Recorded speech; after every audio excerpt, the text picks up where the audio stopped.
গত 1 বছর আমরা বেশ অনেকগুলা ট্রেনিং করেছি। আমরা বেশ কয়েকজন সায়েন্টিস্টের সাথে বসেছি যারা ফিশ নিয়ে কাজ করেন আরকি। অনেকগুলো এনজিওর সাথেও আমরা বসেছিলাম। তারপর সেখান থেকে শিখে আমরা এই সেফ কিভাবে শুটকি উৎপাদন করতে হয় সেই বিষয়ে আমরা আগে নিজেরা স্টাডি করেছি। তারপরে অনেক উৎপাদকের সঙ্গে কথা বলেছি।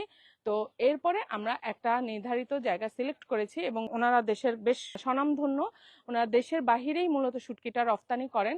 ডোমেস্টিক মার্কেটে ওনারা শুটকি দেন না, কিন্তু এই প্রথম আমরা এই অর্গানাইজেশনের সঙ্গে কাজ করছি ডোমেস্টিক মার্কেটের জন্য, যেখানে সেফ, নিরাপদ, একদম মানে টোটালি নিরাপদ শুটকি আপনারা পাবেন এবং আপনারা বাংলাদেশের যে কোনো জায়গায় টেস্ট করাতে পারেন। আমরাও প্রতি চালান শুটকি উৎপাদন হয়ে প্রতি চালানই আমরা একটা সেফ সার্টিফিকেট নিব, যেখানে আমরা আমাদের নিজেদের শুটকি উৎপাদন করা শুটকিটাকেই পরীক্ষার জন্য দিব।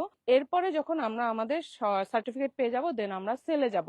তার মানে আপনারা একেবারে নিশ্চিন্তে, টোটালি নিশ্চিন্তে আমাদের এই কাছ থেকে শুটকি নিতে পারেন।